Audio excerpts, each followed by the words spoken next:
e kam nderin për me hap ligjëratën publike të Elidor Mahillit. Është hera e parë që Elidorin e kemi në Prishtinë. Ajo është një autor dhe historian i papam nga Shqipnia originalisht, por në fakt nga Amerika. Edhe për këtë arsye jam shumë e lumtur që jam këtu dhe që kemi mujtë së bashku me organizatorë tjerë me e mundësu prezencën e tij për këtë ligjëratë. Së pari që tregoj pak për ligjëratën, ndonë se kolegët e mi po ashtu kanë me prezantu më detajisht. Kjo ligjëratë publike është organizuar në bashkëpunim mes Fondacionit për Shoqëni të Hapur, Fondacionit për Trashëgimia Kulturore pa kufi dhe programit të Fondacionit Heritage Space dhe njëjtën kohë Institutit Ali Hadri. I falenderoj të gjithë organizatorët që kanë qenë shumë të shpejt në realizimin e këtij eventi. E para e punës është që për neve është shumë e rëndësishme që kemi mri për me inicu edhe me mundësu një ligjëratë të tillë në Bibliotekën Kombëtare.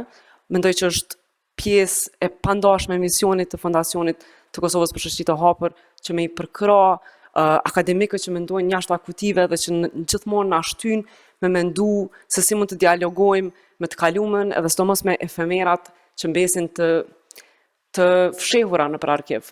Kështu që jam shumë e lumtur që e kemi sonte Elidorin këtu, pikërisht për me i aktivizu disa prej këtyre rrymave. Natyrisht jam shumë e lumtur që kemi bërë këto në bashkëpunim me Heritage Space, e cila programi ka një shtyllë kryesore realisht aktivizimin e arkivave, dhe kjo është diçka që unë mendoj që është shumë e vyshme dhe besoj që është diçka që vlen jo vetëm për studentët, po edhe për audiencën e gjanë. Personalisht, unë kam qenë shumë e interesuar në temën që do ta prezantoj Elidori sonte, pra diktatura, qyteti, arkivi, një udhërrëfyes. Kjo nuk është një ligjëratë e zakonshme, do të jetë një udhëtim vizual, një pjesë e cilës mvaret pashtu nga arkiva personale e Elidorit. Në muajin që shkoj, Elidori ka hap ekspozitën Infinite Archive në Harriman Institute në Columbia University, ku ai edhe ligjëron. Edhe kjo ekspozitë në fakt është një punë paraqet një punë të gjatë e Elidorit në arkivën e tij personale, me fotografi që dokumentojnë ndryshimin radikal që ka përjetu qyteti i Tiranës. Dhe unë jam shumë e lumtur që pas një ligjërate të ngjashme, por jo të njëjtë, në Tiranë, e kemi Elidorin sonte këtu për të na marrë me veti në një udhëtim në Shqipërinë komuniste, që është gjithë një diçka që është vlerë e shtuar për neve në Kosovë, që kemi njohuri mjaft të limituar të kësaj periudhe. Kështu që unë nuk do ta zgjas më shumë, jam shumë e lumtur që jemi të gjithë të bashku sonte këtu dhe kisha dashur me ftu në foltore kolegen time Diona Budimën nga CVB-ja për me prezantu edhe ligjëratën, po edhe programin. Faleminderit.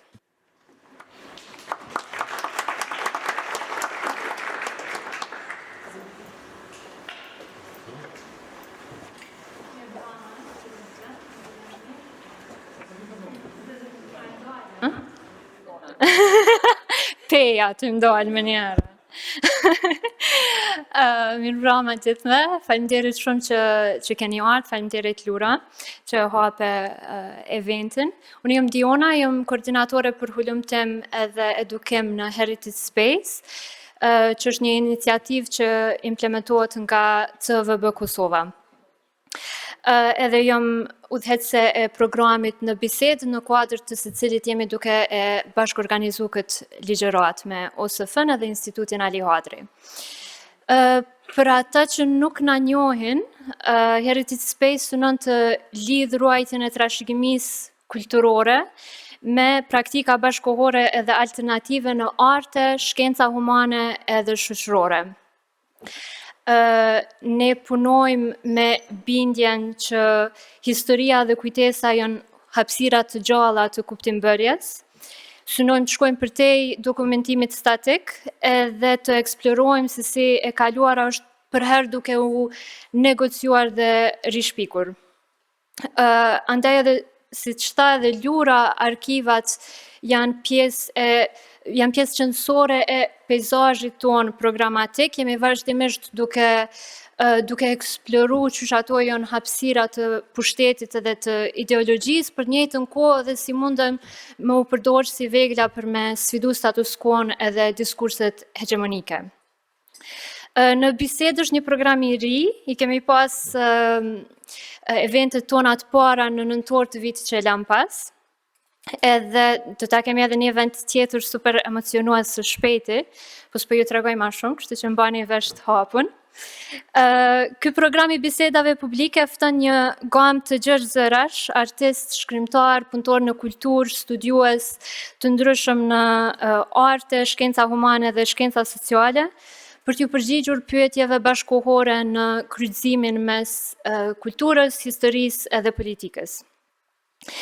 Jemi duke bërë më të mirën që më ju sjell njerëz interesant, edhe me mbështet dhe inkuraju mendimin kritik të majtë dhe progresiv, edhe eksperimentimin në kulturë. Andaj jam shumë e lumtur që sot e kemi Elidor Mahillin, autor I nderuar me çmime. Elidori është profesor I asociuar I historisë, politikave publike dhe të drejtave të njerëzit në CUNY, City University of New York, dhe profesor I ftuar në Columbia. Doktoraturën e ka mbaruar në Princeton University, edhe ka qenë fellow dhe studiues I ftuar në Columbia, në University of Pennsylvania, Centrum für Zeithistorische Forschung në Potsdam, Birkbeck College në Londër dhe në Hoover Institution në Stanford. Puna e Elidorit fokusohet në diktatura, regjime autoritare edhe në dimensionet diplomatike, ekonomike, kulturore dhe politike të luftës së ftoftë. Libri I tij, Nga Stalini te Mao, botuar në vitin 2017 në anglisht edhe në shqip në vitin 2023 nëse s'ka baj, ka fituar 3 çmime: Marshall Shulman Book Prize, Davis Center Book Prize in Political and Social Studies dhe Stavros Këndi Book Award.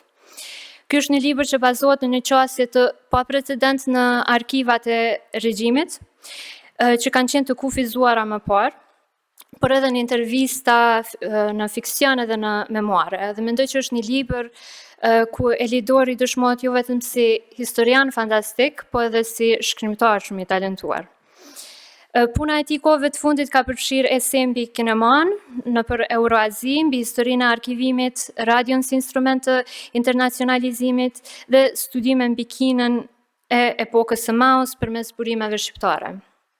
Opinionet e tij janë botuar në media të shumta ndërkombëtare, duke përfshirë këto The Washington Post, Quartz, BBC, Voice of America, The Conversation, The Salon, The Wire edhe plot media tjera shqiptare. Elidoren e kemi pas në radar për një kohë gjatë, po siç tha dhe Lura qelloi të ishte në Tiranë, edhe veç nuk teshëm ta linim kthej në New York parë dhe një herë në Prishtinë. Kështu që faleminderit shumë që e ki pranu ftesën tonë.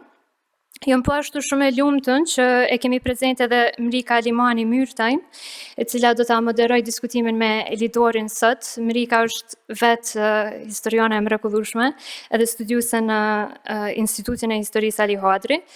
Puna e Mrikës fokusohet në dhunën masive, lëvizjet sociale radikale dhe proceset emancipatore gjatë shekullit 20. Ajo është autore disa artikujve shkencor edhe autore 2 librave, Perspektiva mbi ideologjinë dhe dhunën gjatë luftës së dytë botërore në Kosovë, botuar në vitin 2021, edhe Përkohësia e lëvizjeve kundërshtuese në Kosovë 1941-1999, botuar Rishtazi në vitin 2024. Ju ftoj të lexoni këto libra. Faleminderit shumë Rika që je këtu. Lura e përmbledhi shumë mirë rëndësinë e ligjëratës së sotme, kështu që unë s'po zgjas shumë, veç përshtoj që jemi duke jetu me një kohë ku është bërë tepër urgjente me lexu e sidomos me rilexu historinë edhe me I mbreh veglat tona konceptuale kundër regjimeve shtypse edhe autoritare. Kështu që jam shumë e gëzuar që jemi mbledh sonte me dëgjue ligjëratën e Elidorit. Para se të shkoj, veç për ju të regoj që librin e Elidorit e kemi në shitje sot, me pak zbritje, edhe mund të gjeni të tavolina aty të hymja, po ashtu deshta me bo veç pak PR dhe mi ju të regu që e kemi plasu, sapo e kemi plasu webfaqen ton, heritagespace.org, ju ftoj ta vizitoni. Kjo webfaqe mes tjera është dhe të shërbej edhe si platformë edukative, kështu që të gjitha eventet e programit në bisedë do të postohen aty, duke përfshirë edhe ligjëratën e sotme bashkë me referenca, rekomandime për lexime më të tjeshme, edhe transkripta dhe titra në dy gjuhë, sepse jemi të përkushtuar ndaj qasjes së hapur edhe inkluzive. Faleminderit edhe një herë që keni ardhur dhe ju uroj një mbrëmje sa më të këndshme.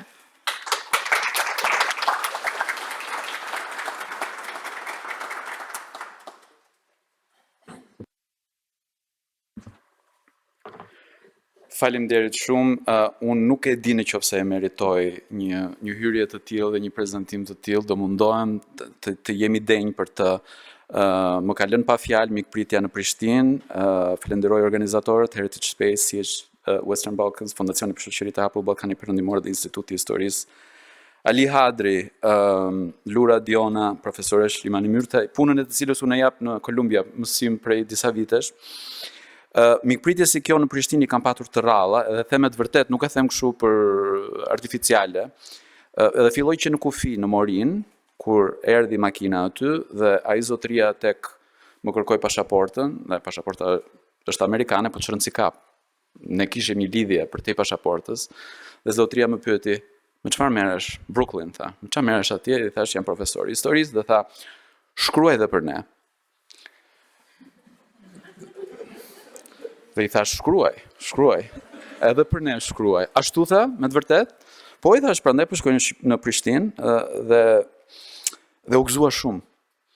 Dhe është hera e parë që në kufi, se në Shqipëri kam 24 vjetë që vete, po nuk ka shfaqur interesim ndonjëherë dikush në kufi në Republikën e Shqipërisë, më bëri shumë përshtypje. Më vjen pak siklet të pranoj që është hera ime e parë në Prishtinë. U bëra kaq sa jam dhe nuk kam qenë më parë. Unë kam ikur nga Shqipëria në vitin 1999, pa bëra akoma 18 vjeç. Kam ikur në një vit me breng për Kosovën, që amerikanët nuk ma kuptonin shumë, dhe më është dashur shumë kohë që t'ua shpjegoja pse ishte viti brengës së madhe. Dhe prezantimin nuk do ta bëj shumë formal, se jam amerikanizuar pak, kështu që do jetë një itinerar vizual, do jetë pak jo shumë akademik. Por, një gjë e kam deformim profesional. Kam ardhur me një listë leximesh, kështu që në qoftë se keni interes për tituj, ka aty pak filozofi, ka pak histori, pse jo, dhe pak letërsi, lejohet edhe pak letërsi. Ka autor shqiptar, ka autor amerikan, ka antropolog, ka dhe disa teori, disa punë konceptuale mbi arkivin dhe mbi metodën tonë si historian dhe metodën tonë mbi autor që merremi me të kaluarën në gjithë dimensionet e saj. Unë kam quajtur sot një udhërrëfyes me idenë e 5 stacioneve të Tiranës. Nëse do shkonim në Tiranë, këto do ishin stacionet, ky do ishte itinerari. Atje do na duheshin, Google i thot do na duheshin 56 minuta, mos u shqetësoni, unë do mundohem të mos ju marr 56 minuta sot, do mundohem t'ju marr fare më pak, po fillesën do ta bëjmë atje lart fare, tek ndërtesa e arkivit të shtetit, që është shumë afër stacionit të trenit në Tiranë. Do ta fillojmë formalisht, do ta fillojmë tek arkivi formal, tek arkivi shtetëror, tek pushteti, po gjatë rrugës, duke vajtur në disa zona të Tiranës ku është shkruar, rishkruar dhe ripunuar historia, unë do mundohem të argumentoj me ato pyetjen e madhe, ç'na duhet historia, edhe se si mund ta përkufizojmë arkivin si diçka përtej mureve të një godine, përtej mureve të pushtetit aty ku e ka dashur pushteti.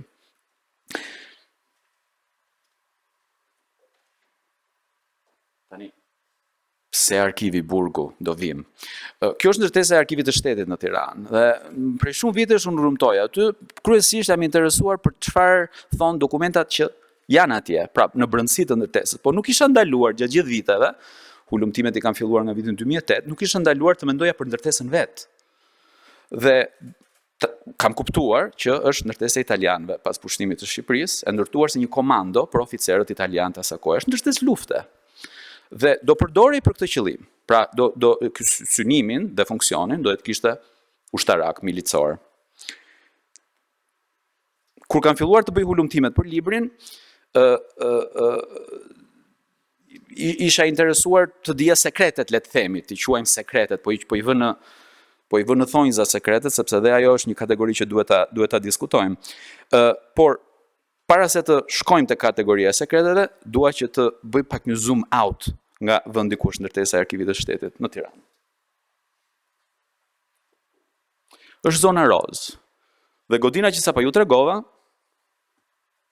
është kjo këtu. Pra është në fillim të rrugës, mund të bulevardi përkrash rrugës që të çon te stacioni i trenit. Godina që si lart në atë zonë është burgu i vjetër i qytetit. Arkivi dhe burgu ishin të vendosur pranë dhe kanë qenë historikisht të vendosur pranë arkivi dhe burgu. Burgu i ndërtuar nga italianët për të burgosur komunistët. Pas 45-s, burgu për të burgosur antikomunistët. E gjithë historia, pra, që nga vitet 30 deri në vitet 80 e Shqipërisë, në atë kuadratin urban atje, jashtëzakonisht interesante që edhe në formën urbane të Tiranës, ata që ishin të burgosur para 45-s, ndodhte që të ktheheshin edhe në gardian pas 45-s. Dhe komunistët dhe antikomunistët ndonjëherë ishin në titrat qeli, kanë kaluar vitet e tyre. Ta bëjmë pak edhe më interesante, ndoshta edhe pak më aktuale me Shqipërinë. E shihni atë ndërtesën midis atyre dy ndërtesave? Është më moderne, nuk është e italianëve. Spaku. 4 gërma që në Tiranë, kur i përmendin, i ka thënë të gjitha. Arkivi, Spaku, burgu. Po ta kishim Michel Foucault këtu, sot, nuk e kemi, vetëm frizurën kam si të Michel Foucault. Po kam edhe një lidhje indirekte, sepse ai profesori im në Princeton në fakt ka qenë student i tij. Dhe ai ka dhënë idenë për ta studiuar sovietizimin nëpërmjet prizmit Foucaultian, nëpërmjet prizmit të diskursit, stalinizimi si diskurs. Po të ishte Foucaultja këtu, do bënte namin me këtë. Edhe është një koincident shumë interesante që në vitet 60, pikërisht në vitet 60, në periudhën kur arkivi është centralizuar, arkivi i shtetit në Tiranë u institucionalizua, se ka qenë shumë kaotik para viteve 60. Po në vitet 60 do vendos, do klasifikojmë arkivin, do sistematizojmë materialin, do i katalogojmë gjëra, do vendosim një periodizim. Pikërisht ishin vitet kur Foucaultja po teorizonte arkivin, se në vitin 69 do botoi arkeologjia e dijes në frëngjisht, dhe ai po e teorizonte sigurisht nga një perspektivë perëndimore, po do kishte qenë shumë interesante sigurisht teoria e Foucault's të vinte nga një ambient shqiptar.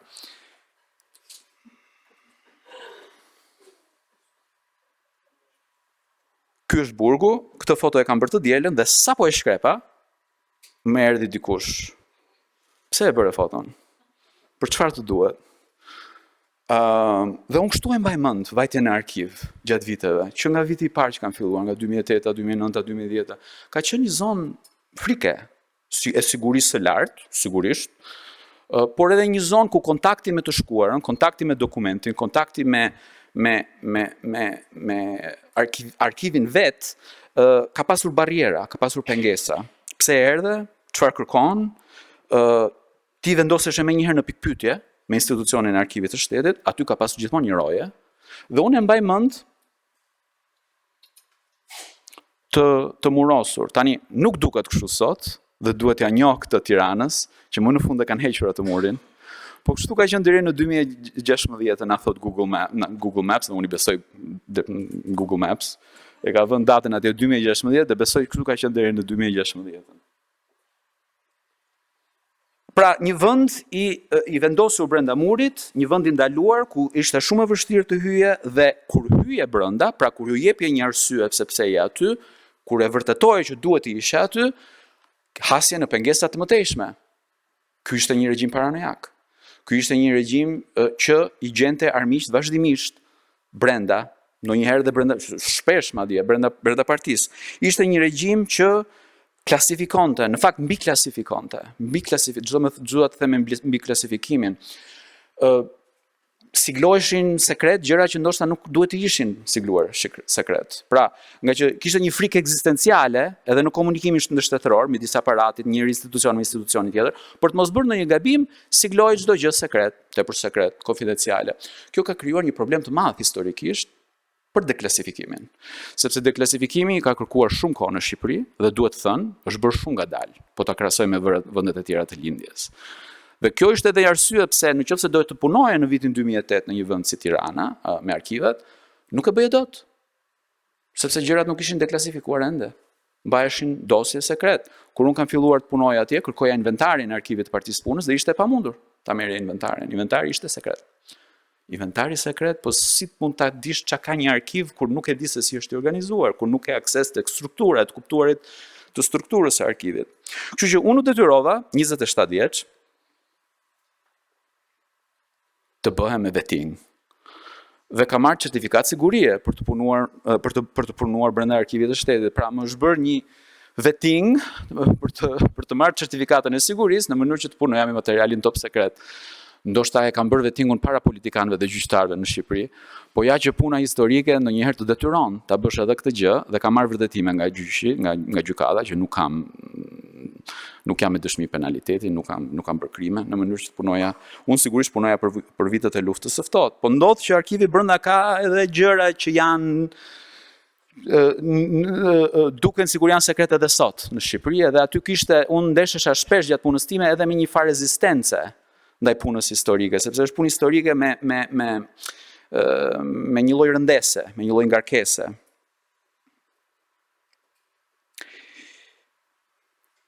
Okej, ky ishte stacioni i parë. Stacionin e parë do ta lidh me këtë të dytin dhe jemi tek rruga e Tiranës nga veriu, po kalojmë tani drejt jugut.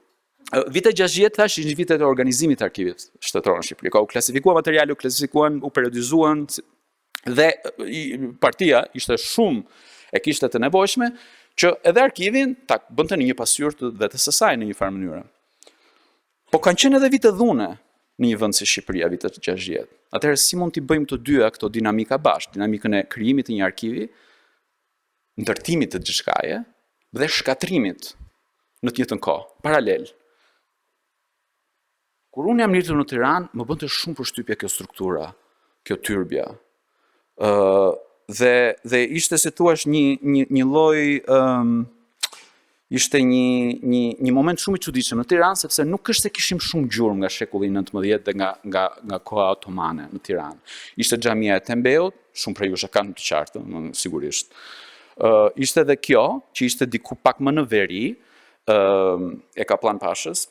Po më bënte shumë tani, këtu kanë ndërtuar atë plazën, siç e dini, është ai Grattacieli Plaza dhe është ky momenti këtu me këtë, nuk e di po e përqafon apo po e kërcënon. Nuk ka menduar ndonjëherë, domethënë si kam dhënë dot përgjigje këtij momentit arkitektonik, po është ky momenti është ende ruajtur, ka qenë varr, por është zbrazur nga trupi dhe nuk e di se si ka mbijetuar, se viti 67 në Shqipëri ishte viti i shkatrimeve të mëdha. Pra, luftë kundër kultit, luftë kundër fesë, dhe kjo demonstroi me shkatrimin e tyrbeve, kishave, monastireve, xhamive. Është një proces që filloni në fund të janar të 67-s, e mobilizohet nga pushteti, në fakt duket sikur ka ardhur nga poshtë, po në fakt është i koreografuar nga lart dhe arkivi na e thot edhe procesin se si është koordinuar, pra si pushteti e ka mobilizuar procesin e shkatrimeve të 67-s, po më bënte shumë përshtypje si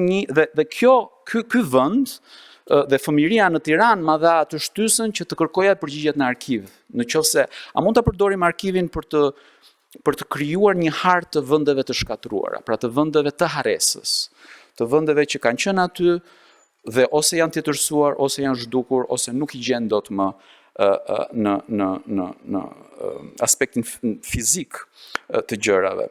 Dhe kam kuptuar që 65-a ka qenë edhe viti kur në Shqipëri u shpall Instituti i Monumenteve, kur ideja e trashëgimisë kulturore, ideja e trashëgimisë arkitekturore, historike, bëhet paralel me shkatrimin e vendeve të kultit. Në 67-ën është një vit shkatrimi, po është edhe vit arkivimi, sepse pushtetit i duhet të di sa ka, ku i ka, çfarë rëndësie janë, dhe mobilizon një sër historianësh, arkitektësh, arkeologësh, dhe specialistë të artit, që të evidentoj trashëgimin e vet. Sa ikona ka, sa librari ka, sa objekte fetare ka, dhe pyetja sigurisht është çfarë do mbajmë dhe çfarë do shkatrojmë. dhe që të bëjë një argument pushtetit se duhen ruajtur disa gjëra, duhet t'i argumentojë politikisht që disa gjëra duheshin ruajtur. Çfarë duam të themi kur flasim për vlerë historike të një monumenti të tillë, të një varri, të një shenti, apo ato që në Shqipëri quheshin vende të mira, vende të shenjta. Dhe arkivi ta lejon edhe këtë hartë, këtë ndërvizatim të një harte të botës shpirtërore të shqiptarëve, që me thënë të drejtën, si një fëmijë i rritur në vitet 80 dhe 90, unë nuk është se e kam ditur që shqiptarët nga pasur një botë shpirtërore, kaq të pasur. Dhe në arkiv janë edhe këto gjurmë të botës shpirtërore të shqiptarëve.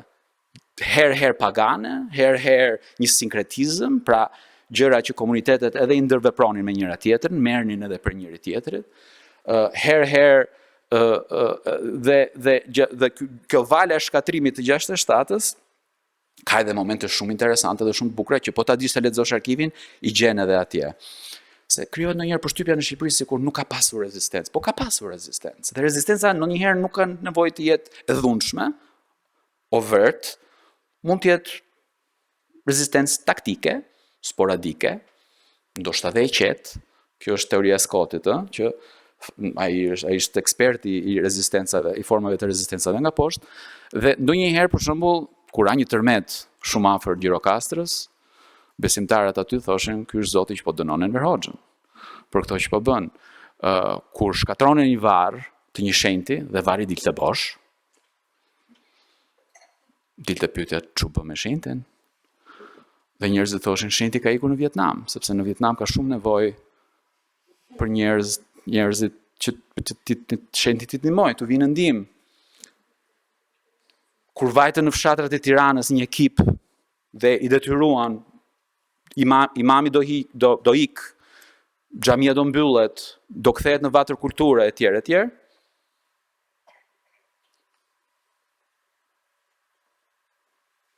Raportin e shkruante Fadil Paçrami dhe një nga paradokset e mëdha të pushtetit në Shqipëri ishte që Fadil Paçrami vetë do dënohej pas 8 viteve, në vitin 1975, po në 67-ën ishte ai që ishte i pushtetshmi, ishte ai që kishte fuqinë në aparatin e partisë të rrethit të Tiranës. Këtu ai luftonte konservatorizmin, po vetë do të ishte viktime luftës kundër liberalizmit në 75-ën. Dhe vinin raporte nga baza, çfarë thon njerëzit, si po reagojnë ata ndaj kësaj vale dhune në përfshatrat e Tiranës. Dhe gjenden edhe reagime të tilla.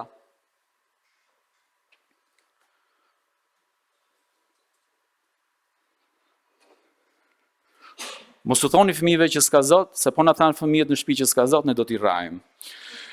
Dhe kjo më është dukur gjithmonë interesante sepse nuk ishte një kërcënim që i bëi pushtetit, ishte një kërcënim e hanin fëmijët e shkret, ne janë bërë fëmijët socialista. Edhe ata fshatarët e Tiranës domethënë thoshin, ç'a po ndodh? Po vjen fundi botës, apokalipsi. Po dhe ata e kishin një mënyrë, edhe ata në mënyrën e tyre, ti përgjigjeshin kësaj vale shkatrimtare që po u vinte nga qendra, se edhe këta ishin në Tiranë, po ishin në periferi të Tiranës. Dhe madje, kur shikon ato dokumentet e arkivit, gjen komunist të bindur që i shkruajnë letra aparatit në Tiranë. Dhe thonë, po nuk shoh ndonjë kontradikt mes të qenurit komunist dhe të qenurit fetar. Feja dhe komunizmi unë i shoh që ndërveprojnë njëra me tjetrën.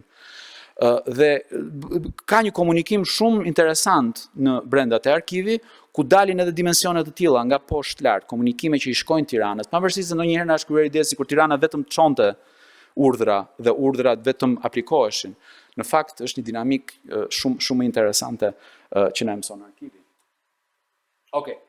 Stacioni i tretë, dhe jemi se historianët e kanë një çik periodizimin, gjëra duhet i periodizojnë, se po luajtëm shumë me kronologjinë dhe me periodizimin, edhe ajo është interesante, po Foucault thoshte mos periodizo shumë, bëj anekdotike. Kështu që ishin të 67-ta, tani do vemi pak, jemi akoma tek në vitet 60, kur është Pallati i Madh i Kulturës, po do kalojmë tek 73-75 në Shqipëri, dhe doja ta theksoja Pallatin e Madh të Kulturës se në Shqipëri nuk pati destalinizim. Pra ai momenti i 56-s në vendet e tjera të lindjes, në Bashkimin Sovjetik, ku figura e Stalinit u vi në pyetje, nuk ndodhi në Shqipëri. Dhe kjo kishte një efekt shumë të madh në mënyrën se si pushteti vazhdoi ta shihte veten pas 56-s, por në 60-61 Shqipëria dhe marrëdhëniet e saj me Bashkimin Sovjetik u prishën.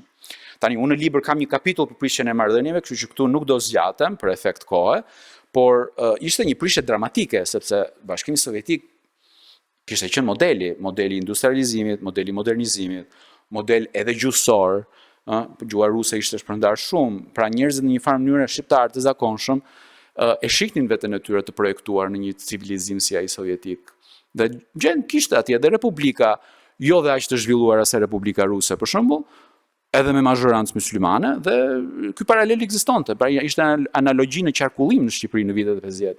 Kjo prisha në 60-61 ishte problematike, dhe në Tiranë u dukej në rrugë, sepse kjo ishte dhuratë e Bashkimit Sovjetik, dhe ata ikën, dhe se mbaruan. Pra, Pallati i Kulturës ngeli i pambaruar në vitin 61, kishin premtuar ata, u kishin premtuar një pallat kulture, po shiko, dinamikat janë interesante ndonjëherë mes vendeve të vogla dhe vendeve të mëdha, edhe vendet të vogla kanë efekte vendet të mëdha. Shqiptarët gjithmonë i bënin presion, bëni më të madh, e duam me tribuna, e duam për paradat, e duam që të ketë simbolik, e duam që të ketë gjigant. Dhe sigurisht problemi kur e bën pallatin gjigant, është që do pastaj do krijosh një shesh gjigant përpara, se çdo gjë është me logjikë arkitektonike, dhe prandaj është ai sheshi aq gjigant në Tiranë, në mes të Tiranës, se ky zgjeroi, sipas dëshirave të shqiptarëve dhe sovjetikët i frustronte kjo gjë, nuk e pëlqenin ata insistimin shqiptar, po shqiptarët e merrnin atë që kërkonin, edhe kjo është dinamikë interesante. Stalini ishte aty deri në 67, në 68 është zvendësuar, siç e dini, me Skënderbeun, ka qenë momenti i festimit të herojt kombëtar dhe duhej memorializuar ky moment. Po pallati u ndërtua me shumë vështirësi. Është ndërtuar në 66, pra u desh goxha vite, dhe ishte edhe ky një moment simbolik për regjimin shqiptar, ku mund të aktivizonin popullsinë, mund të aktivizonin jo vetëm burrat, po dhe gra në ndërtim, ishte një moment që shihej si emancipues, për ta mbaruar. Dhe kjo ishte ideja që do ta mbarojmë me forcat tona. Domethënë do jetë shqiptar. U projektua sovjetik, po do jetë shqiptar. Dhe është një moment i Pallatit të Kulturës që ka një ngarkesë edhe krenarie tek regjimi në 65-66. Më falë, se ishte dikush duke bërë fotografi. Ta prisha fotografi. Dhe me që ata e kërkonin për parada, me që e kërkonin me ngarkesë simbolike, u bë me ngarkesë simbolike dhe u bë i madh në mënyrë që edhe regjimi ta projektonte veten aty, i duhej një hapësirë e tillë e madhe. Dhe po ti lexosh edhe ato memorandumet e byros politike, ata shprehin vazhdimisht që edhe Sofia e ka një të tillë, edhe Polonia e ka një të tillë, pse ne jo? Edhe ne duam një për paradat e mëdha dhe për marshimet. Dhe u realizua pas 66. Po mua gjëja më interesante se gjithë ajo që sapo thash, që u humba kohën kot, është çfarë ka poshtë nën tokë. Se është një histori që është lart, është ajo që duket dhe që e shohim dhe që mund ta themi, po ka dhe një pallat të kulturë poshtë, dhe kjo është një fotografi fantastike nga arkivat e nxjerr, ku këtu e sheh që është edhe nën tokë ka një hapësirë, ka një, le ta quajmë një arkiv, poshtë ndërtesës Pallatit të Kulturës. Dhe atë unë do ta lidh tani me atë luftë që i bëi pas vitit 73, kulturës, në kulturë, librave, literaturës, poezisë, që pas luftës kundër liberalizimit të 73-shin depozitoi aty poshtë. Në një farë mënyrë Tirana si të kishin nën këmbë librat e ndaluar, që u ndaluan pas 73-shit. Ata ecnin lart dhe aty poshtë, te kjo hapësirë aty, ne jemi duke parë këtu nga jugu, pra xhamia e Tembeut, shkolla atje, dhe shohim nga jugu, dhe këto vendet këtu poshtë, hapësirat këtu poshtë, ishin pas 73-shit dhe pas luftës që u bë liberalizimit, vendet ku depozitoheshin librat e ndaluar. Atëherë të flasim pak për vitin 1973. Është viti ku është ndërtuar edhe vila Enver Hoxhës, kjo është vila numër 31 në Tiranë, në zonën e bllokut. Në fakt, zona e bllokut u zhvillua që në vitet 40, në vitet 50, ishte një zonë, një rezidencë ndaluar. Shqiptarët e zakonshëm nuk shkonin dot, nuk futeshin dot në bllok, dhe vila 31, siç e shihni, është kjo strukturë kryesore.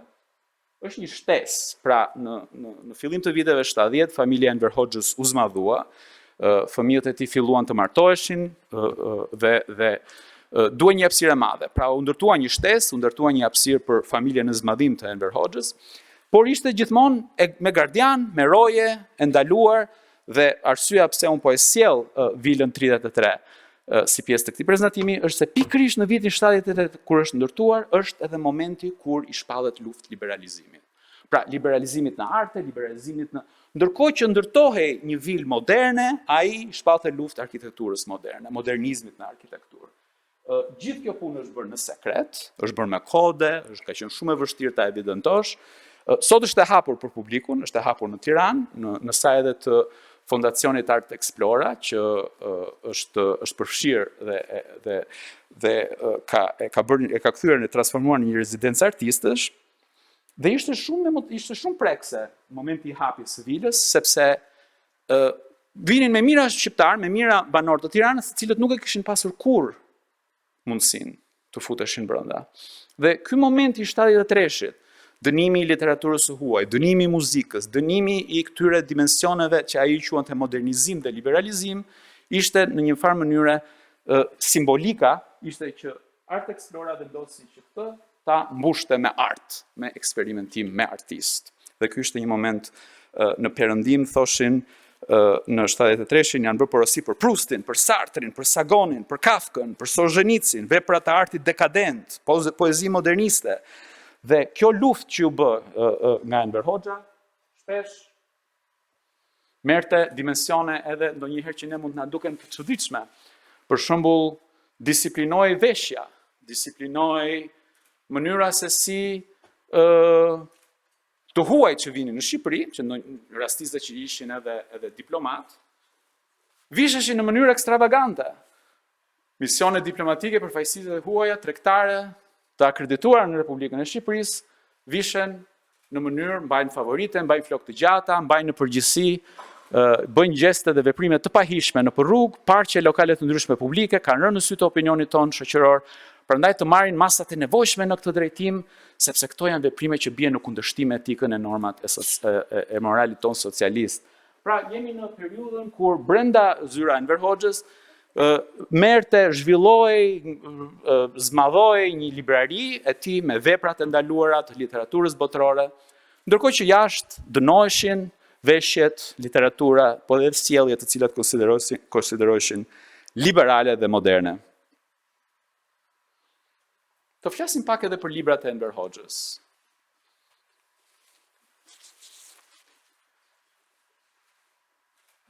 Ka qenë pikërisht kjo hapësira ku në një farë mënyrë, edhe këtë mund ta konsiderojmë si një lloj arkivi, si një pjesë të arkivit shqiptar, ku edhe këtu është shkruar dhe rishkruar historia.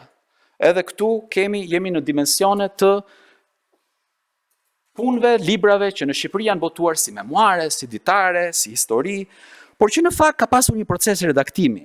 Dhe në këtë kontekst unë do ta quaj edhe punën që është bërë me librat e Enver Hoxhës, me memuaret e tij, me ditaret e tij, me dokumentet historike që merreshin nga arkivi dhe bëhej një punë redaksionale, që edhe gjërat, periodizimet, faktet historike që merreshin nga dokumentet arkivore të ndryshoheshin me kalimin e kohës, sepse çfarë kishte ndodhur me Shqipërinë? Shqipëria kishte ndarë me Bashkimin Sovjetik dhe pas viteve 75 ndahet edhe me Kinën. Pra kemi në një moment me Kinën e cila dhe kur ai ulet të shkruaj për Kinën në 68-ën, për shembull, këtu në të majt, kemi një faqe nga ditari i tij me shkrimin e tij të dorës. Në të djathtë kemi versionin e redaktuar, i cili pastaj përfundon në libër. Pra tek libri për ditaret për Kinën, ku ai shkruan për marrëdhëniet me Kinën, kemi këtë version të redaktuar që përfundon atje. Kush mendoni se i bën redaktimet? Shifet aty me të kuq. Dhe në këtë kuptim dua ta kap, domethënë ta nxjerr përtej dimensionit patriarkal autorin me A të madhe, se librat sigurisht që botoheshin me emrin e tij, i vije emri i tij, ai ishte autori. Në fakt puna bëhej nga ajo. Dhe sidomos kjo puna redaksionale bëhej nga Nexhmia dhe e shihni këtu, ndoshta nuk duket shumë mirë, po është NH, është momenti i Nexhmia Hoxhës, e cila vendos që në këtë vend duhet hequr kjo pjesë, duhet zvendësuar me këtë pjesë, kjo faqe duhet eliminuar, kjo faqe duhet ndryshuar. Dhe ky është një moment. Është një historiane amerikane, Holle Case, e cila jep argumentin, dhe është një argument që mua më bind, që në procesin e kthimit të njeriut në sistem, në rastin e saj ajo flet për Stalinin, pra Stalini i kthyer në stalinizëm, është redaktori momenti i rëndësishëm. Pra jo domosdoshmërisht autori, por është ai që është në krye të punës redaksionale. Dhe në këtë kuptim e sjell unë Vilën për të kaluar pastaj në stacionin e 5 dhe të fundit. Besoj se ju që jeni nga Tirana këtë e keni të qartë.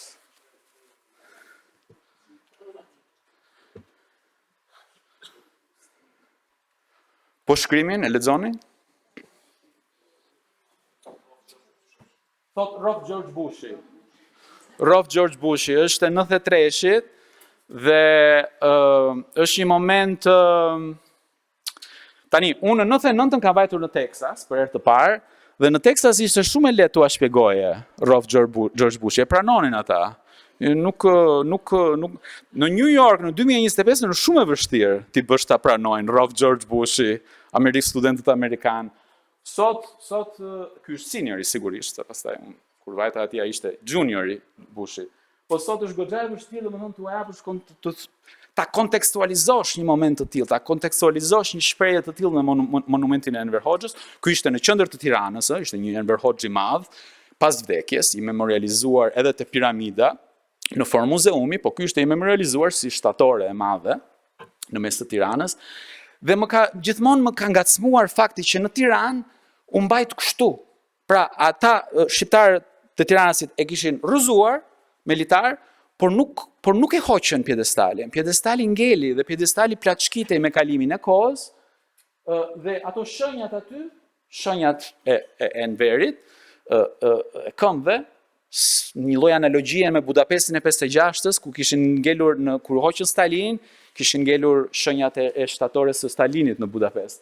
Dhe e përdorin edhe si hoq flerash. E shikon për shembull hidhin edhe flera aty. Përdorej, ishte multifunksional si pjedestali i Enver Hoxhës edhe në këtë kuptim.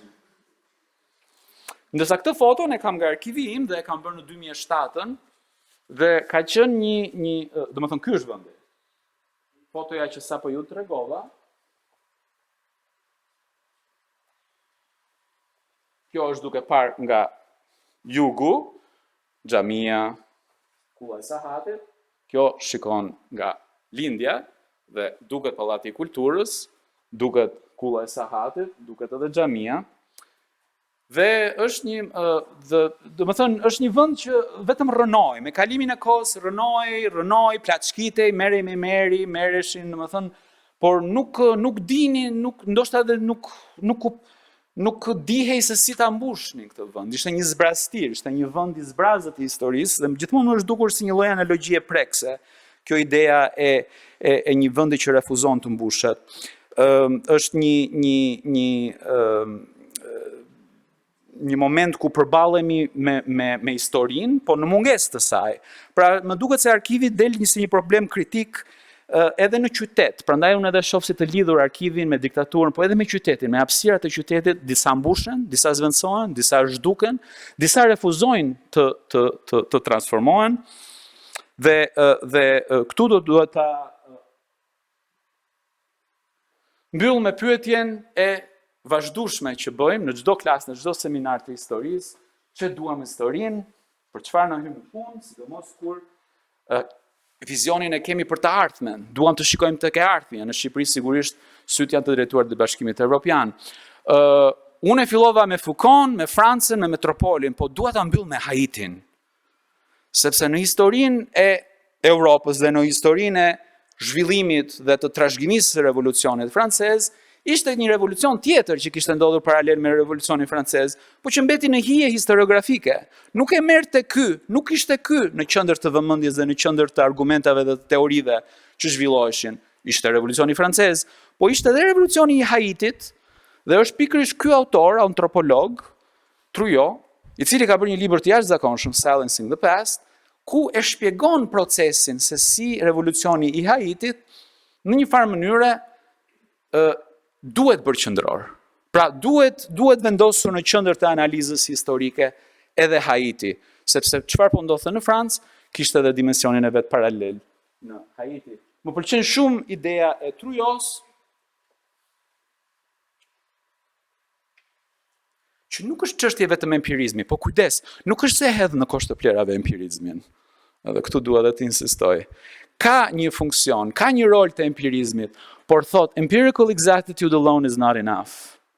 Pra duhet që të mendojmë në marrëdhënien tonë me të shkuarën edhe se si na jep një mënyrë, një teknik apo një metodë në marrëdhënie me dijen.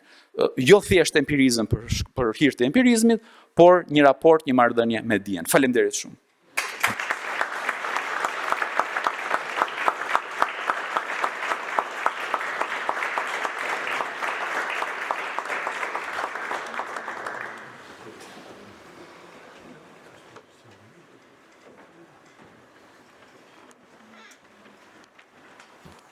Elidar, faleminderit shumë për këtë ligjërat, shumë informative, po dhe freskuse në mënyrën qyshe parashtrove një histori të gjatë të apërive të socializmit shqiptar. Shumë prej gjanave që rezonanin me problemet që në përgjithësi hasim ne që studiojmë periudhën e pas luftës dytë botërore në Evropën lindore dhe në Ballkan specifikisht, problemi me arkivat, problemi kanonizimit të vërtetës supreme historike, problemi gjithashtu me një kompleks të thellë të parashtrimit të superioritetit, karshi një realiteti që nuk përputhet me ato, po gjithashtu dhe problemet qysh sot përballemi me atë pjesë të historisë. Ju e përmendët që në Shqipëri deklasifikimi i dokumenteve është bërë shumë vonë, tash nëse s'ka bëj me autoritetin e dosjeve, që kanë fillu fare rishtas me një hap ato dosje dhe gjithashtu dush me ofru shpjegim mjaft bens nëse don me qas dosje të caktume, ma që sa kom kuptu prej kolegëve. Po ndaj me juve më përgjithësi një eksperiencë që e kam pas edhe në Gjermaninë lindore, dhe më thonë kur jenë hap arkivat të Stasit, ka pas rastet të dhunës sporadike, retributive, dhe më thonë personave që kanë shku me i rej, pjesëtarët e sigurimet, se ma ki boj që shtu në burg. Mendoj që kjo mund tjetë një prej arsyeve që ekziston kjo hendeku i mos hapjes së dosjeve, si historiane, mendoj që nuk është legjitime, po gjithsesi është një arsye tim që na jep pak a shumë një informat pse ndodh këtë formë. Për neve historian të kësaj periudhe është super problematike. Po në anën tjetër ndoshta edhe jo aq, sepse qysh e përmenda edhe më herët, problemi me arkivat shtetërore qëndron te fakti që paraqitet një e vërtetë që është e redaktuar, që nuk është detyrimisht një e vërtetë që paraqet realitetin social për cilën flitet. Domethënë shumicën e rasteve kemi direktiva politike, kemi komente, rezume politike, shpesh herë të ndikume thellësisht prej autorit të këtyre raporteve, që e bën realisht dekonstruktimin e realitetit shumë problematik.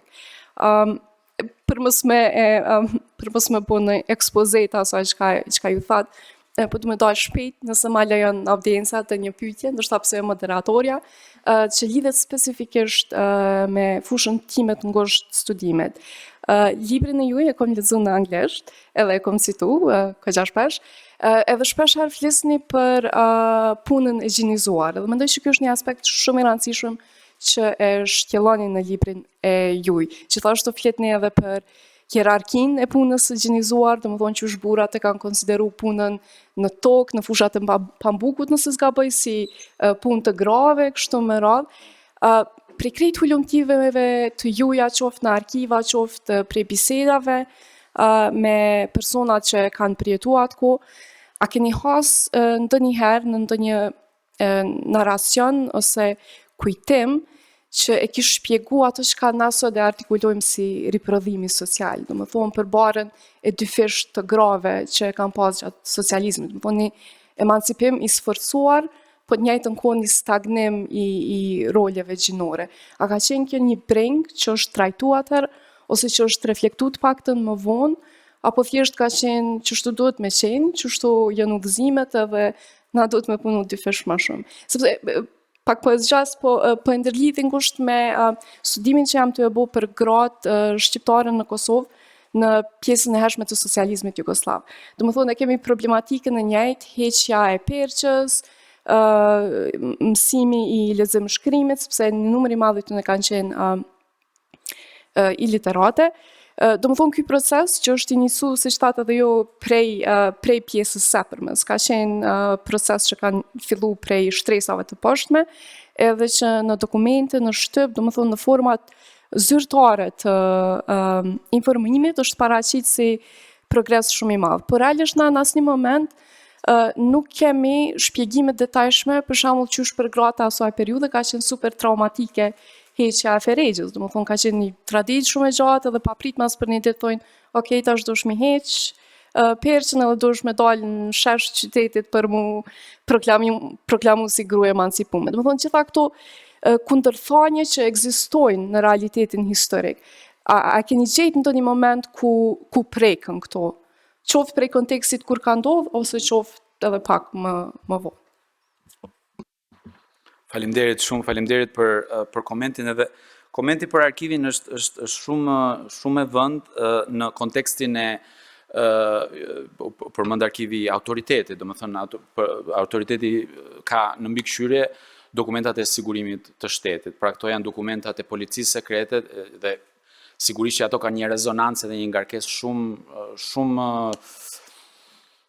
të madhe në Shqipëri dhe e kanë pasur dhe e kanë të tillë prej shumë vitesh. Kështu që unë nuk u ndala pak tek aspekti policor i arkivit, po që është një dimension shumë i rëndësishëm dhe që duhet trajtuar në çdo diskutim të arkivimit. Dua të përgjigja është pak parciale tek tema e grave dhe e aspektit gjinor në Shqipëri dhe sepse ka qenë një interes i pushtetit, ka qenë një dimension që është diskutuar madje edhe në instancat më të larta të pushtetit, në byron politike, her pas here në komitetin qendror, në organizimin strukturën e grave, bashkimin e grave.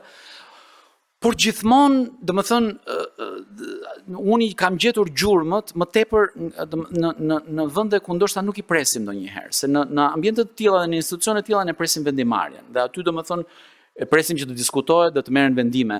Unë i kam gjetur shpesh edhe në anketa që bënin njerëzve për përditshmërinë e jetës.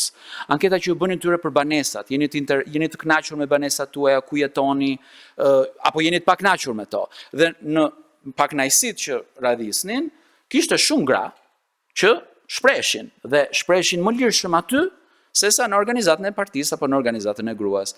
Pra ndonjëherë në arkiv i gjen dëshmit dhe gjurmët në vende ku që nuk beson që nuk ta pret.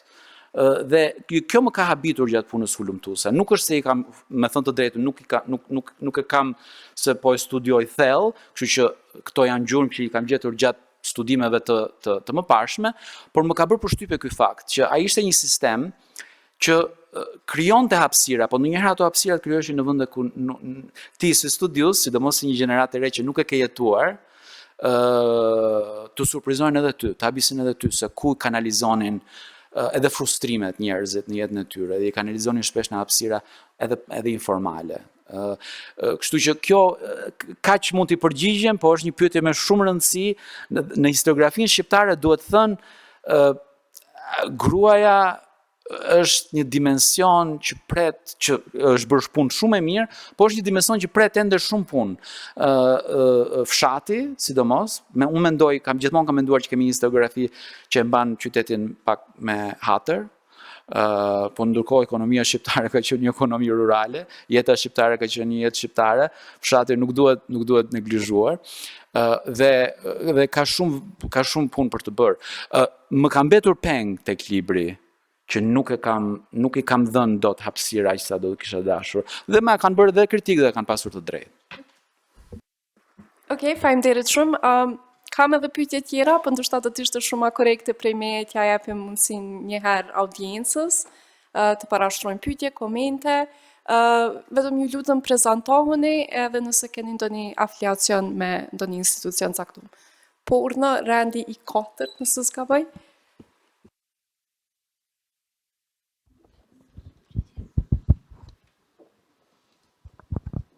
Përshëndetje, Liri Kuçi, Revista Shota.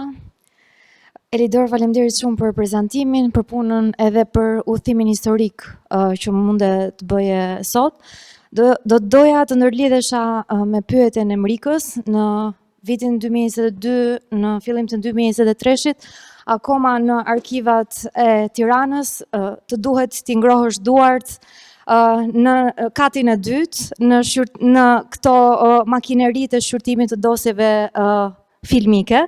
Aty më është dashur që të merrem me dosjet e komisionit të lartë të shtetit, për të shqyrtuar pikërisht ndoshta zanafillën e pyetjes që bëre, pavarësisht se nuk i kam shkuar dot deri në një analizë të thukut. Në bashkëpunim me Universitetin e Teksasit jemi munduar që të nxjerrim në pa se si ka ndikuar ky ligjërimi për industrializimin e vendit, për rritjen e fuqisë punëtore në kooperativa dhe gjithashtu nevojën për edukim, paralelisht me ndërprerjen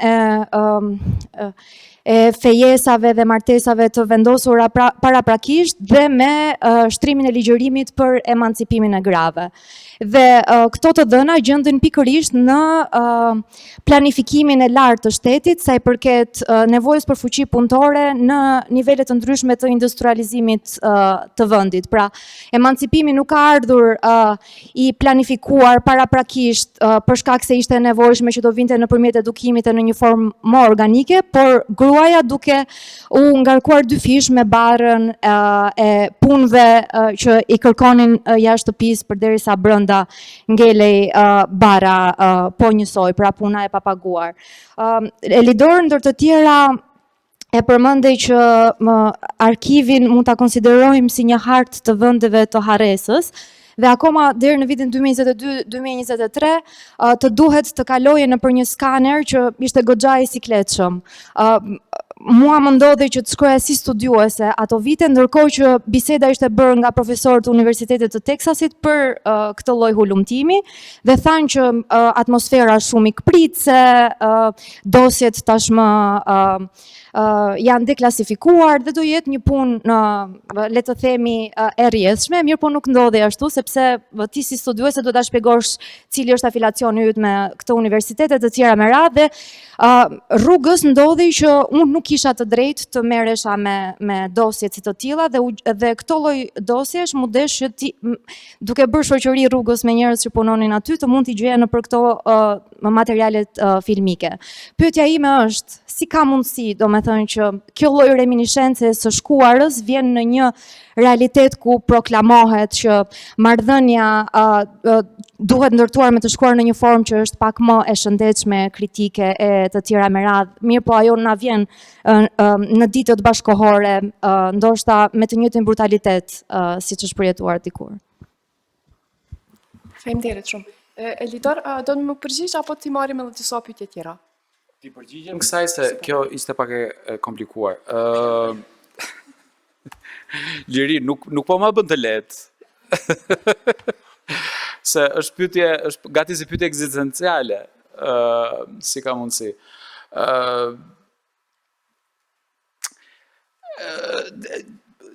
Unë kur kam filluar të punoj atje, më është dashur të kuptoj që arkivi është edhe ai një lloj institucioni me botkuptimin e tij, me rregullat e tij, është edhe një shëmbulltyr pushteti në një farë mënyre. Dhe ka, domethënë, disa pritshmëri, ka disa pengesa, ndonjëherë pengesat janë edhe në mënyrën se si është organizuar, dhe po kanë kuptuar edhe këtë tjetër, domethënë që nuk ka qenë e lehtë ta kuptosh se si funksionon arkivi. Edhe kjo nuk ka qenë evidente shpesh. Se cilat janë pjesët e tij, kur ikin nga puna ata që kanë 20 vjet aty, krijohet edhe hendek në njohje dhe në dije, por mendoj që më esenciale në përgjigjen që mund të t'jap është që ka ekzistuar frika, ka ekzistuar rezistenca, ka pasur një rezistencë aktive. Jo domosdoshmërisht se e dinin çfarë përmban dhe i trembeshin, po pikërisht se nuk e dinin ndonjëherë se çfarë përmban brenda dhe çfarë mund të dalë aty. Duhet të thënë që sigurisht ka vende të tjera të cilat e kanë këtë qasje e kanë bërë ndryshe dhe ato mund t'i përmendim edhe si modele në ish-vendet komuniste, shumë në Shqipëri përmendin Gjermaninë për shembull dhe e modelojnë veten e tyre nëpërmjet procesit gjerman, por ka edhe vende të tjera dhe ka praktika të tjera. Duhet të them vetëm këtë, vetëm që t'i jap pak jo kështu pozitivizëm të kot, po sot që flasim, për shembull, arkivi i shtetit në përgjithësi është digitalizuar, ky është një moment shumë i mirë, domethënë tani mbeten ato vështirësitë që përmende, po digitalizimi besoj do sjellë një shtys për të sjellë në arkive dhe njerëz që ndoshta deri dje nuk e kanë pasur mundësi. Faleminderit.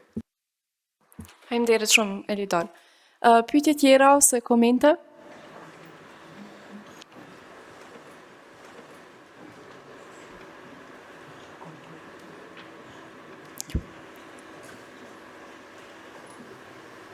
Pa frikë.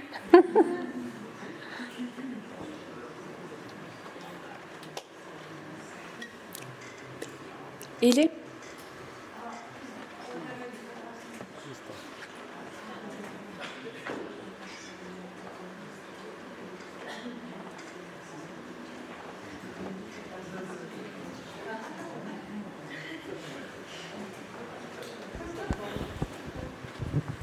Elife Krasniqi nga Universiteti, s'kam universitet, nejse, pyetja më shumë, independent researcher, jam të mendu pyetja më shumë naive në fakt, po se kuptova që kjo pjesa e paranojës që e kanë arkiva tash kur t'ju qasësh. Unë e kom hasat paranoj në arkivin këtu, po ju e kom hasat paranoj që mos po në ashtë të nërtë, kjo në ashtë të në punu tash. Mirë po, qëfar paranoj është fjalla realisht? Këtë pjesë nëse mundesh ma spjegu, është përpjekja me i rujt ato dhona, të më thonë, veç eksplodoma pak që paranoj kështu. Paranoja tek dosjet e sigurimit, ndoshta nuk është evidente, duhet ta shpjegojt ndoshta edhe këtë moment të sigurimit, si e mendojmë. Se sigurimi sigurisht, do të thënë ato kanë qenë përgjime. Catherine Verderi, antropologja, ka një libër shumë të mirë, ndoshta e ke parë. Ajo, është ky i fundit, Secrets and, është ky i fundit. Du që ju historianë s'keni gjallë pa një antropologëve. Ke mendu gabim. Është mirë edhe historianë me kuptu kështu ma në fund. Ishte pyetja apo kthes për me bo luftë disiplinash? Po unë e mbarova me antropolog. Unë i vura rolin më të privilegjuar antropologjisë. Catherine Verderi është një antropologe amerikane, po që gjatë karrierës së saj është marrë me Rumaninë, shumë. Dhe gjatë kohës komunizmit shkonte në Rumani për të bërë research, field research. Tani, nga vjen paranoja. Qa i ndodh në Rumani? Sekuritate, policia e sigurisë rumune, e përndjek gjatë punës së saj hulumtuese. Dhe atje në arkivat e policisë sekrete rumune ka një dosje, dhe është dosje goxha e madhe në emrin e Catherine Verderi, antropologes. Se ata mendonin se ajo ishte spione. Spione amerikane. Pa antropologët një lloj spionësh janë, Jo, nuk. Catherine është ka vajtur atje, e ka marrë dosjen, domethënë në arkivin e policisë sekrete sekuritate dhe ka bërë një libër. Po gjëja shumë interesante te ai libri, tani unë si historian ndoshta do kisha bërë një libër tjetër, po prandaj duhet të lexojmë mes nesh, se ajo i ka bërë një lexim krejt tjetër dosjes së saj. Nuk e ka parë dosjen si një, le të themi, 800 faqe historit, burime historike, siç ndoshta unë do të kisha parë si burim historik, po e ka parë si në funksion të edhe paranojës institucionale, nëse ti ishe një ngarkuar i punës atje tek sekuritate, duhet të prodhoje informacion. Dhe ata prodhonin informacion, po nuk ishte shumë lidhje me Catherine Verderin. Pra, ajo e trajton atë dosjen asaj në Rumani si një personalitet i tjetër i saj, pra është një tjetër Catherine që po përpunojnë ata, dhe është një lexim i dosjes interesant, po tani, le të supozojmë se nuk është Catherine Verderi, subjekti i dosjes, po është një rumun i zakonshëm. Në dosje janë emrat e bashkëpunëtorëve, janë emrat e ata të tyre që kanë përgjuar, janë emrat, ato sigurisht janë me kode, po mund edhe të dëshifrohen. Dhe ky dimension, tani literatura është shumë e gjerë në Evropën lindore për mënyrën e ilustracionit, marrjes me krimet e dënimet që janë ndërmarrë në komunizëm dhe çfarë do bëjmë me dosjet. Dhe vendet të ndryshme e kanë trajtuar ndryshëm, ka dhe shumë comparative studies të kësaj. Po në Shqipëri nuk ju dha përgjigje këtij problemi, se çfarë do bëjmë me këto dosje. Dhe nga që nuk ju dha përgjigje se çfarë do bëjmë me këto dosje të sigurimit të shtetit, për shumë vite kishte shumë spekullim, kishte shumë edhe abuzime, sepse në politik ndonjëherë domethënë qarkullonin edhe emra të cilët supozohej se kishin qenë bashkëpunëtor të sigurimit. Pra kanë qarkulluar edhe shumë spekullime gjatë viteve. Dhe kjo po unë mendoj që ka qenë një gjë jo shumë pozitive në aspektin edhe komunikimit publik. Dhe për këtë arsye, më në fund parlamenti vendosi që t'i hap, sigurisht ka një proces, ka një procedurë, ka një bord të përbërë për 5 antarës të vendosur nga Kuvendi i Shqipërisë, të cilët janë, si thua, struktura mbikëqyrëse e autoritetit që merret në dosjet e sigurimit. Unë kam punuar atje, kam bërë procedurën, me thënë të drejtën nuk është procedurë shumë e thjeshtë, edhe ky është një problem, se aksesi duhet të supozohet të jetë i thjeshtë, por nuk është aq i thjeshtë procedura e marrjes së një dosje të sigurimi. Janë disa kriterë që duhet i përmbushësh, duhet të jesh studius, duhet të kesh një arsye, më thënë ato emrat sigurisht sipas versionit gjerman hiqen, pra ka një proces në për të cilën shkon, por duhet thënë që edhe sot është shumë i vështirë. Që shkojmë pak të pyetja që bëri dhe Liria, domethënë që edhe në procesin e hapjes ka pengesa dhe ka vështirësi.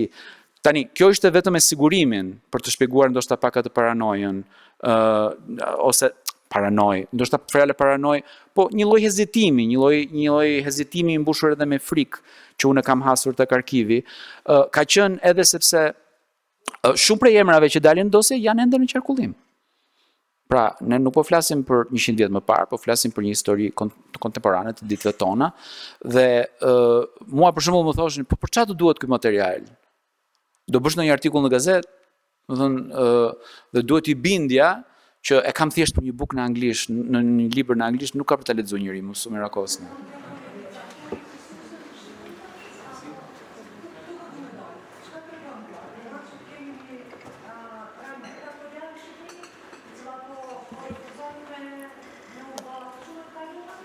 Shiko, ballafaqimi me të kaluarën është i vështirë, edhe në Rumani ka qenë shumë vështirë. Edhe në Rumani atje ka prodhuar skandale, kanë dhënë dorëheqje, pra ka pasur në shumë vende ish autokrate, ky ka qenë një proces shumë i vështirë. Edhe me riske dhe politike. Kështu që në këtë mënyrë ballafaqimi me të shkuarën është tani në Shqipëri, për mendimin tim, këtu flas vetëm si historian dhe si autor që mundohem të merrem me arkivin, është një proces që duhet të kishte ndodhur më herët, duhet të ishte bërë më sepse ajo që kam vënë re është që me diktaturën e spekuluar shumë. Dhe mungesa e hapjes, dhe mungesa fjala transparencë në Shqipëri qarkullon mjaft, po këto institucione kanë qenë të mbyllura, pra këto institucione të historisë, të arkivimit, të dokumentacionit, në fakt nuk kanë patur transparencë. Dhe mendoj që kjo i ka hapur rrugë edhe problematika dhe spekulime dhe ky është një problem që për fat keq Shqipëria do vazhdoj të përballet me të. Faleminderit shumë. I kemi një mbas Elet, falë nëse mund është të më prezantua dhe pastaj Linda. Okej. Unë ndeshta vetëm në vazhdimsi. Apo dëmë, lirisht? Okej. Përshëndetje, Valmira Rashiti, po ashtu studiuse antropologjisë. Në fakt, pyetja e ndërlidhet pikërisht me qitë izolimin është atë institucioneve si që ka qenë arkivi. Ju e përmendet ma herët aspektin e digitalizimit të arkiveve. Unë kam pak një marrëdhënie kështu si të dyshimt me aspektin e transformimit digital, edhe veç thjeshta me pyet, a është për një me digitalizimi i arkivit një mundësi për me rritë qasjen tonë kundrejt materialeve, apo mundet me kriju ma shumë hapësin për selektim të narrativave të cilat përqohen tek njerëzit. Po e flasë edhe për Kosovë, po e flasë edhe për Shqipni, përgjithësi, me qenë se kontakti ma nuk kam e qenë direkt me arkivin, edhe kam e na u dasht me u mjaftu me qatë përmbajtje që na ofrohet në mënyrë digjitale, sa mundet kjo me kriju hapësinë për selektim të narrativave që përqohen ndër gjenerata. Faleminderit. Po, faleminderit. Okej, Linda, lutem. Se tash mas ju bu beteje disciplinave dhe unë prej sociologjisë si disciplinë ma subversive, po ashtu po i nxjerri shpatën.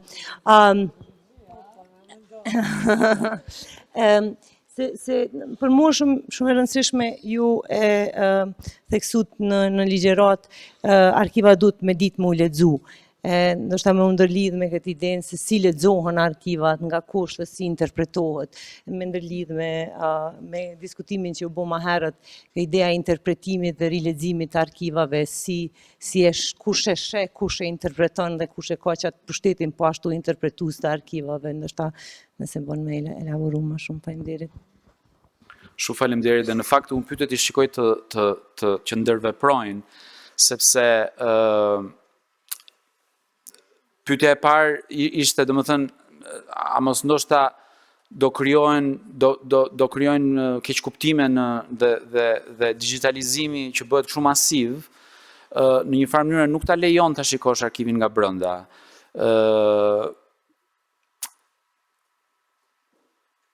Digitalizimi përveç problematikës tjetër pasaj që nuk e kam i hapur fare dhe nuk do ta hapim, që është kjo inteligjenca artificiale dhe çfarë po ndodh sot me këtë, digitalizimi në një farë mënyrë e lehtëson aksesin në një kuptim që për shembull unë në punën që kam bërë, për shembull le të themi me Vilën 31 si vend historik ku është redaktuar historia, ja marr me fondin e tij personal, me fondin personal të Enver Hoxhës, që deri para 5 viteve nuk e dinim se si ishte, se si funksiononte, se çka kishte, si ishte organizuar, dhe ishte vetëm digitalizimi që na lejoi ta shikojmë edhe çka ka aty brenda, domethënë çfarë materialesh mund të gjesh, dhe kjo është një punë që ka filluar të bëhet dhe do doj pak kohë. Por është kjo ideja e pyetjes së dytë, si mund ta kuptosh se si është organizuar gjëja nëse të vjen vetëm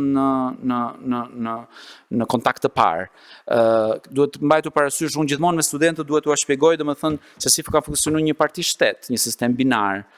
Kështu që një pjesë të materialit e gjen tek vërtet tek arkivi i partisë. Ndonjëherë krijohet ideja tek këto historianët e regjimeve shumë ideologjike, siç ka qenë diktatura shqiptare, që çdo vendim ishte mjafton të shkosh te arkivi i partisë dhe atje e ke gjitha, se gjithçka merret e partia.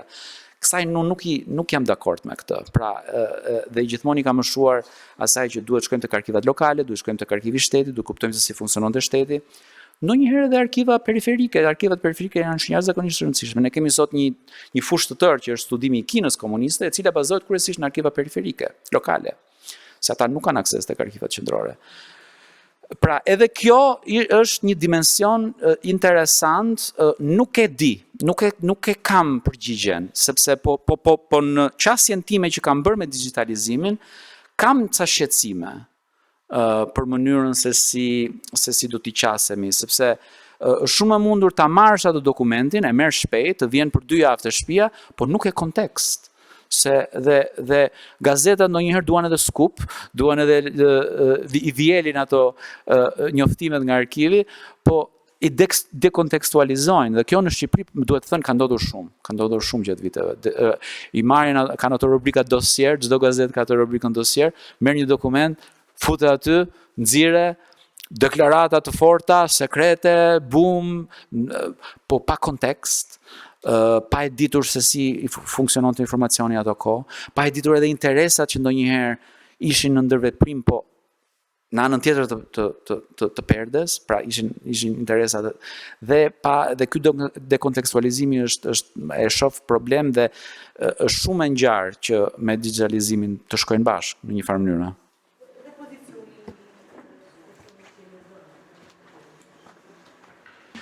Jam shumë dakord. Dhe këtu qasja duhet jetë, domethënë, multidimensionale, interdisiplinore. Me këtë jam totalisht dakord. Se ndonjëherë na duket edhe sigur arkivat i kemi, domethënë, është si gjë kështu që i kemi, është edhe mentaliteti ndonjëherë edhe sikur janë pronë, në fakt, po është një mirë publike. Dhe këtë e besoj fort. Faleminderit shumë Linda, unë këtë e interpretova si kundërshtim të hegemonisë së historianëve ndaj arkivave. Edhe një pyetje, kemi kohë domethënë vetëm edhe për një pyetje, Arbrit lutem.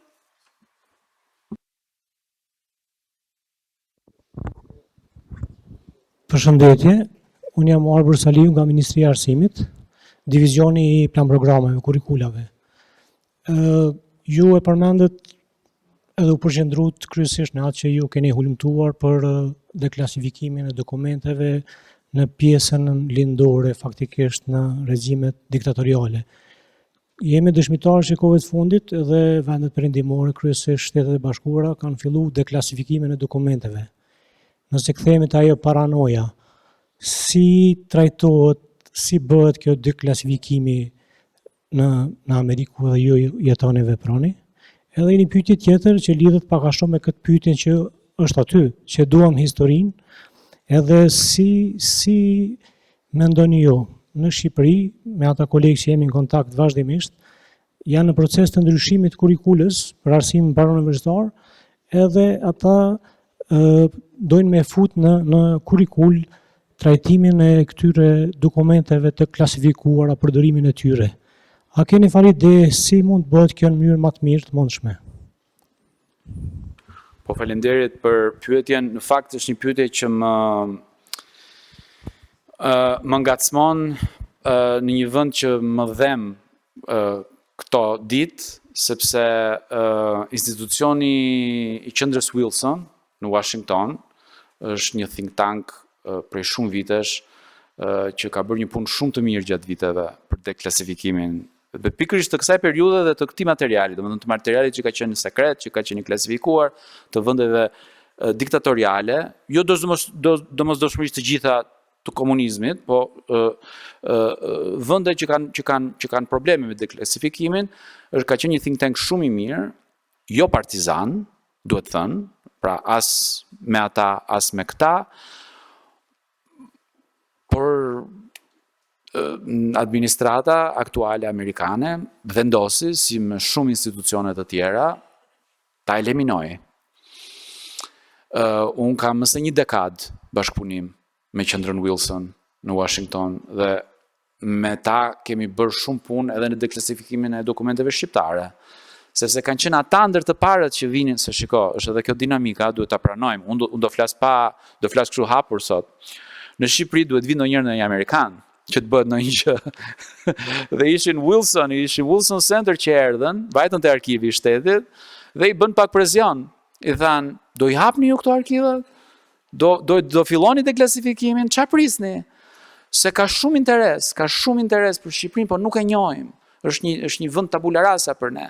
Po historia është shumë interesante dhe ju këtu besoj, thanë ata, dhe e shifnin edhe nga ana e historianit që ndonjëherë nuk e vete dot në Moskë ose në Pekin ta gjej gjën, po mund ta marrin në Tiranë. Pra e merr në mënyrë indirekte, se duke qenë se ju keni një histori kaq interesante, keni marrëdhënie me Bashkimin Sovjetik, keni marrëdhënie me Kinën, atëherë ndoshta dhe ju keni besoj material mbi vende ku ne nuk shkojmë dot direkt i marrim.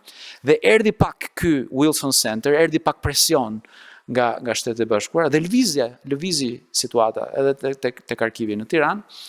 Dhe po duhet të them që sot jam zemërthyer, sepse është një iniciativë që nuk ka qenë partizane, në një institucion jashtëzakonisht të mandatuar nga Kongresi, duhet thënë, po ai projekti nuk është i mbrojtur nga mandatimi i Kongresit dhe nuk dihet si do të jetë ardhmja e tij. Kështu që në këtë moment ndodhemi para një pyetje të madhe në Shtetet e Bashkuara të Amerikës, si në sferën universitare, por edhe në këtë sferën e punës që do të bëhet me deklasifikimin. Dhe këtë punë që duhet bërë shumë, sepse sigurisht Shtetet e Bashkuara të Amerikës kanë burime plot, por vendet vogla që ka nevojë për ndihmë, ka nevojë për fonde, ka nevojë për mbështetje, është një situatë. Ne mundohemi në universitet t'i fusim, t'i bëjmë pjesë të kurikulës, sepse ajo të lejon, unë e shoh për shembull edhe të studentët e mi amerikanë, megjithëse unë kam fatin e mirë të jem në një universitet publik ku kemi shumë studentë të gjeneratës së dytë të tretë të diasporës, si nga Shqipëria, si nga Malizi, nga Maqedonia, nga Kosova. Pra, ka interes për Shqipërinë atje, ka interes për Ballkanin dhe kam këtë fat që jam në një vend ku ka interes.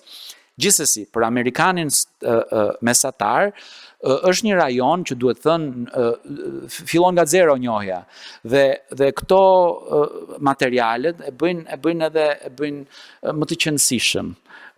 Është edhe e humanizojnë përditshmërinë, jetën, që ndonjëherë ka qenë, unë mbaj mend kur kam mbajtur për herë të parë në Teksas, të këtu po kthehemi pak te 99-ta. Mundohesha t'ju shpjegoja nga kam ardhur, çfarë, domethënë, dhe ishte gjithmonë një betejë për t'u shpjeguar Shqipërinë, Kosovën, sepse në gjeografinë e tyre mendore ishte Evropa, po nuk e vendosnin dot dhe ka qenë edhe kjo dinamik dhe mendoj që historia është pjesë edhe e kësaj edhe kontaktet me atje. Faleminderit për pyetjen.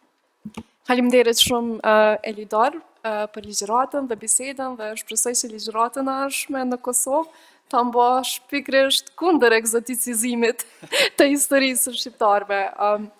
Faleminderit edhe audiencës për pjesëmarrjen.